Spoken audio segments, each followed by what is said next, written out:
Sure, my name is Dan Siskin. I'll talk about the Lego set with my name on it. So this is a blacksmith shop. Came out 2002. Basically, it's the first set Lego release that was fan created, specifically released by Lego to highlight one of their, I guess, fans' creations.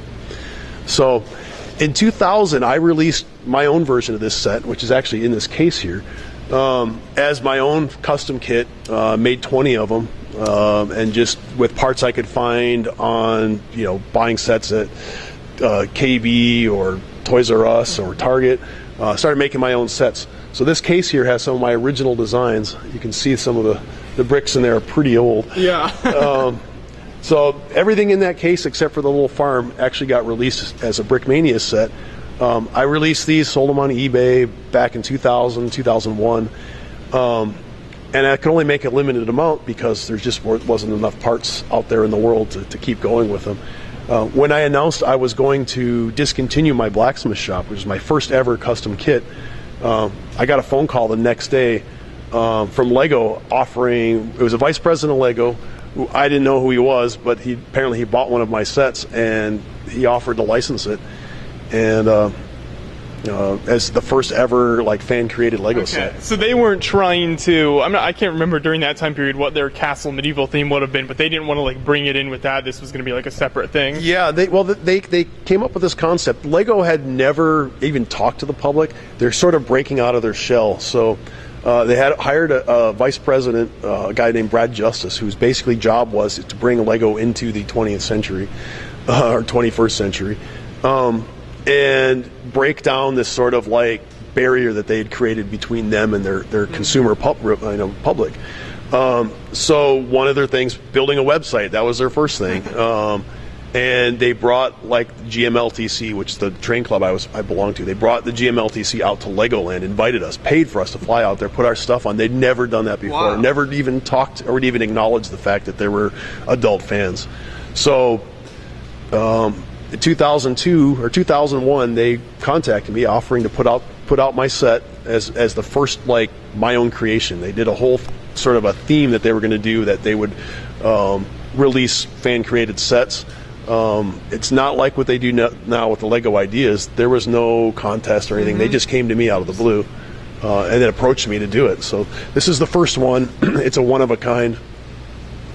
They pardon me. They continued the pardon me.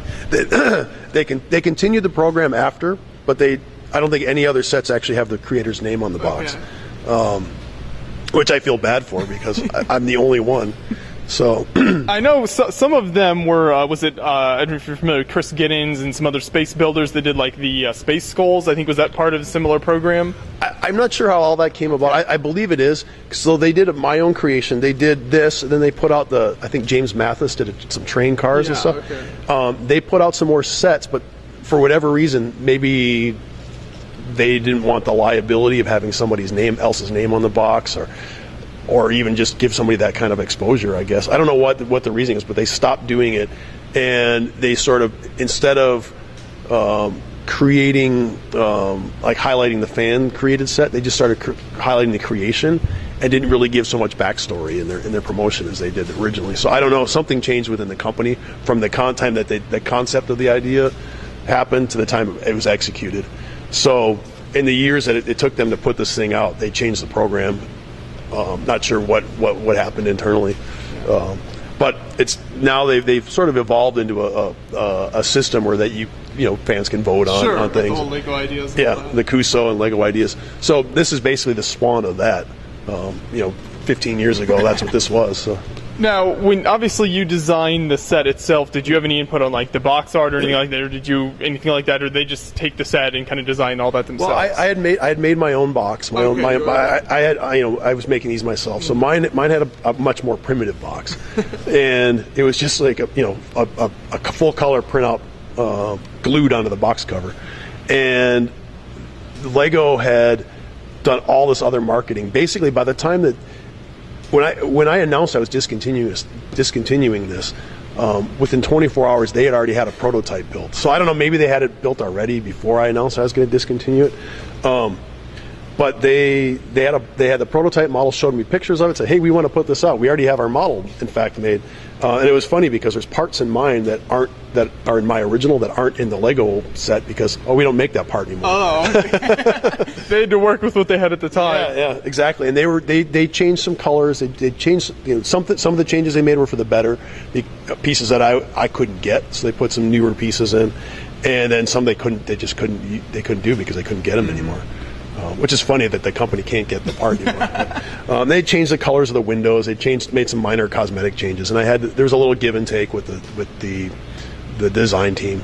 But eventually, they settled on this design, and I was happy with it. Okay, it's really cool. And then, if you want to flip the box around, just kind of show. So this is what the back of the box looks like. Yeah, the original when Lego, it was like the Lego what is now Lego Retail. When they started like the shop at home.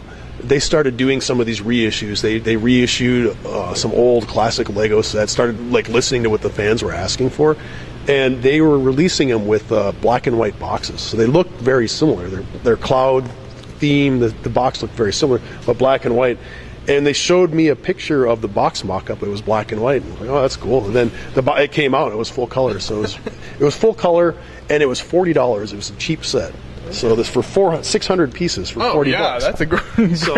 It was a good deal. So I bought a lot of them just to part out. So I got a lot of blacksmiths, and I wanted more blue roof pieces. So I wasn't thinking they were going to be worth hundreds of dollars someday.